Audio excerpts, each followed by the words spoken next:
Assalamualaikum warahmatullahi wabarakatuh.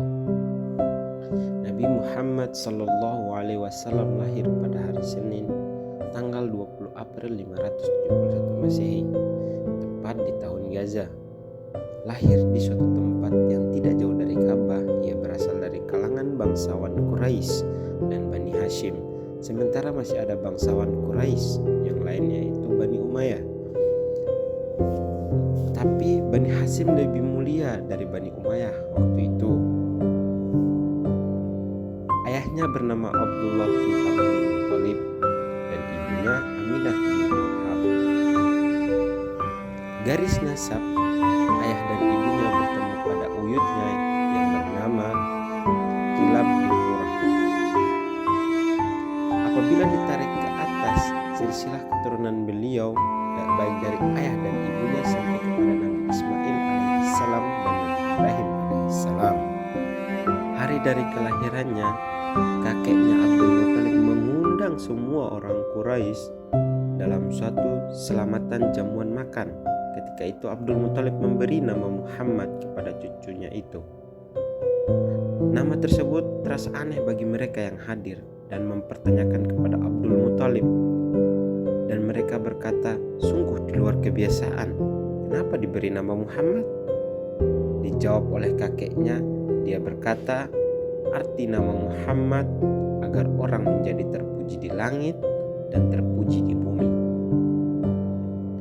Sungguh menjadi kebiasaan orang Arab, anak-anak yang baru lahir diasuh dan disusui oleh wanita kampung dengan maksud agar mendapat udara desa yang masih bersih dan pergaulan masyarakat yang baik bagi pertumbuhan. Ketika Nabi Muhammad lahir, wanita-wanita dari desa Sa'ad, yaitu desa yang jaraknya kurang lebih dari 60 km dari Makkah, datang ke Makkah menghubungi keluarga-keluarga yang akan mengasuhkan anak mereka dengan mengharapkan upah.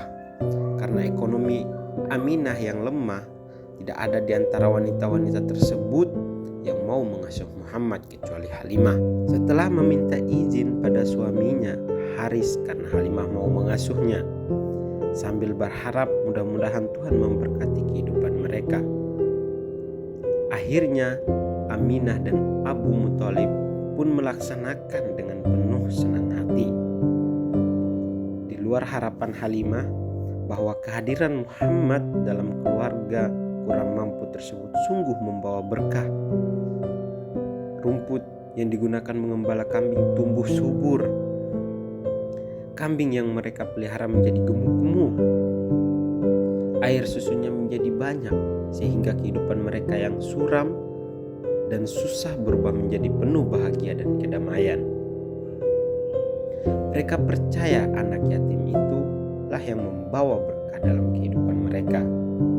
Nabi Muhammad Sallallahu Alaihi Wasallam ketika ia masih 3 bulan dalam kandungan, ayahnya meninggal dunia pada saat itu pergi berniaga ke kota Yasrib.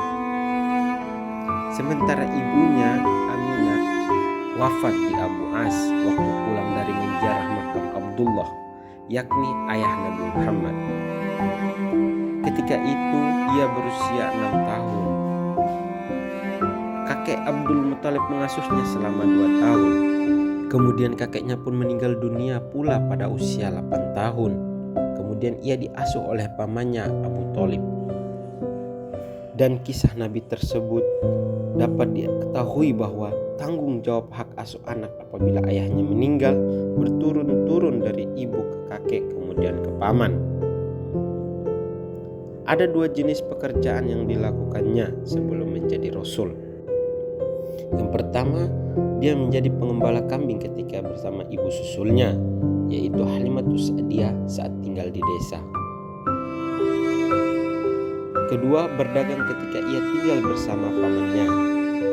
Ia mengikut pamannya berdagang ke Syam sampai ia dewasa dan dapat berdiri sendiri. Suatu hari dalam perjalanan itu di bursa setelah selatan Suriah yaitu negeri Syam,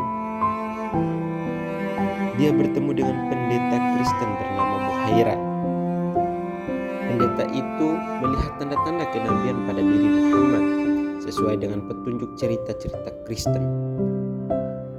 Pendeta itu menasihati agar jangan terlalu jauh memasuki Syria, sebab dikhawatirkan orang-orang Yahudi yang akan mengetahui tanda-tanda itu akan berbuat jahat terhadapnya.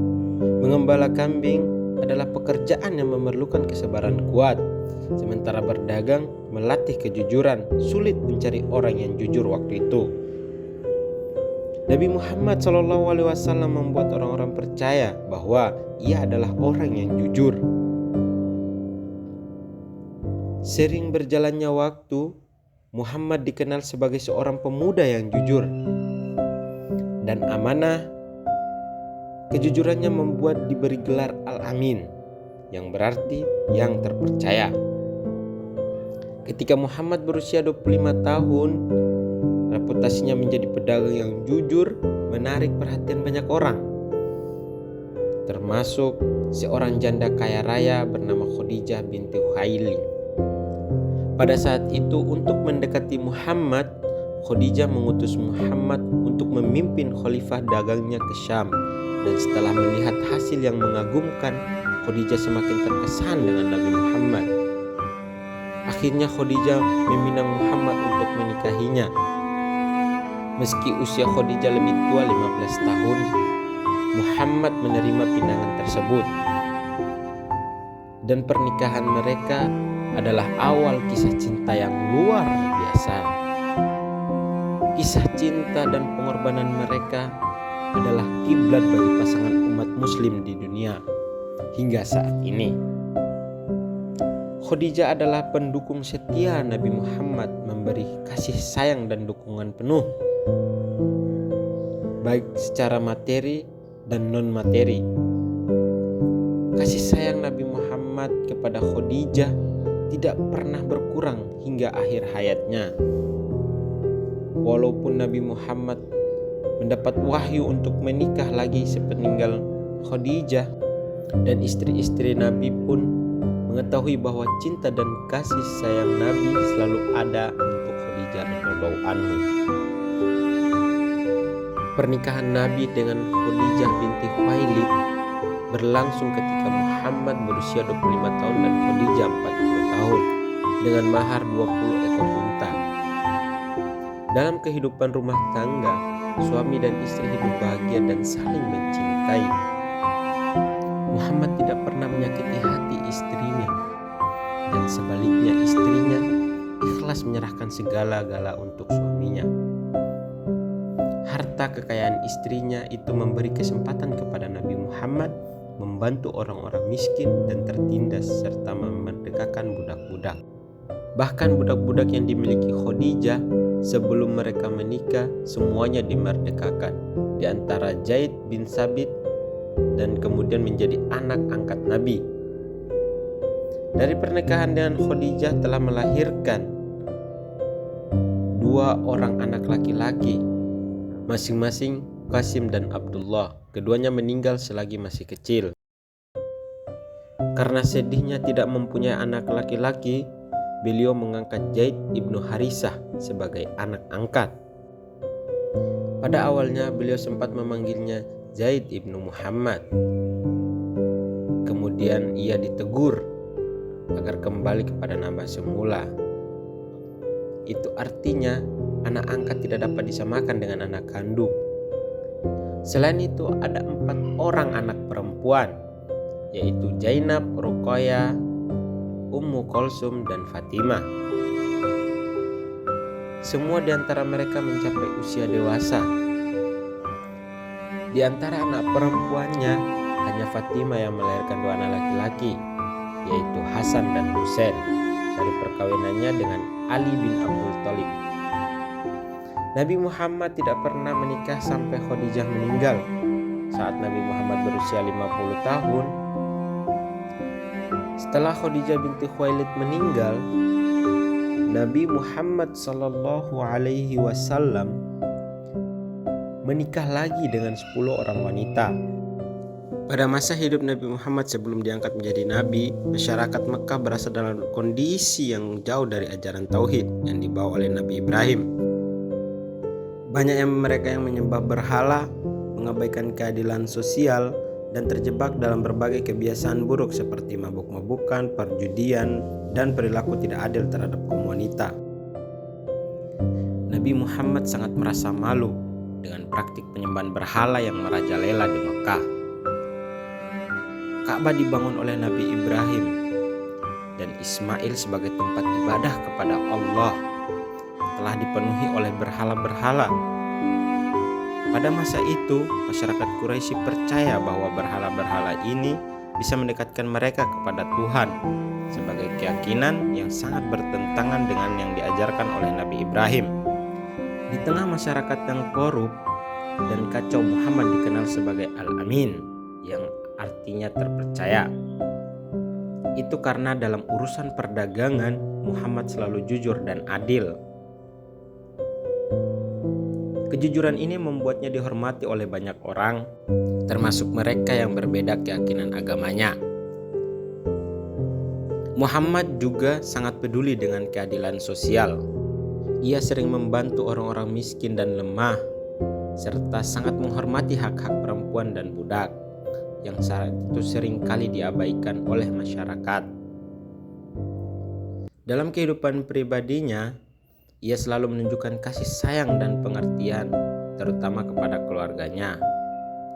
Seringkali karena merasa tidak nyaman dengan keadaan masyarakatnya yang sering menyembah berhala, memperlakukan wanita dengan tidak sopan, dan mabuk-mabukan, Muhammad seringkali menyendiri untuk merenung. Beliau merenung di Gua Hira, yaitu sebuah bukit di luar Mekah, sebagai tempat untuk bermeditasi dan mencari pencerahan. Di sana ia menghabiskan waktu dalam keheningan, memikirkan keadaan masyarakat, dan mencari kebenaran yang lebih mendalam tentang kehidupan dan Tuhan.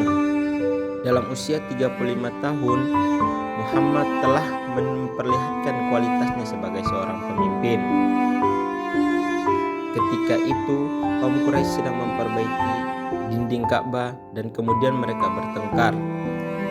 Masing-masing kabilah merasa lebih berhak meletakkan kembali Hajar al-Aswad pada tempatnya. Akhirnya, mereka meminta Muhammad untuk menyelesaikan persoalan itu. Muhammad meletakkan batu itu di atas sehelai kain dan meminta para wakil kabilah untuk memegang ujungnya dan kemudian mengangkatnya bersama-sama. Batu itu kemudian diambilnya dan diletakkan pada tempatnya. Mereka menerima keputusannya itu. Dari peristiwa itu, nama Muhammad semakin populer di kalangan penduduk. Maka setelah berhasil mendamaikan para pemuka dan Quraisy tersebut.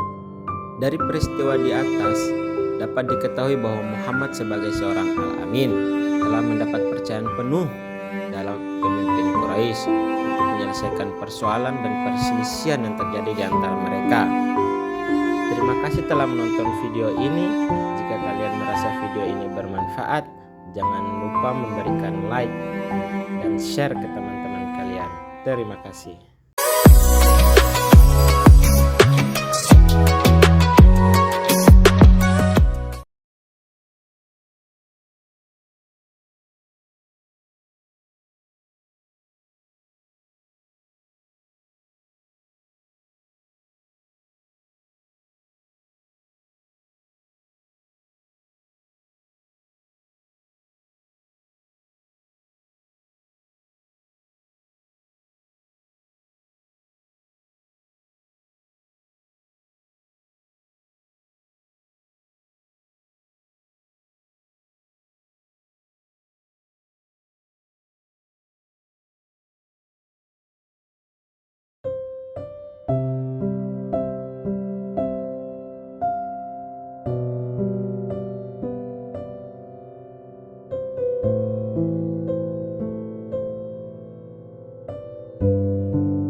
wabarakatuh.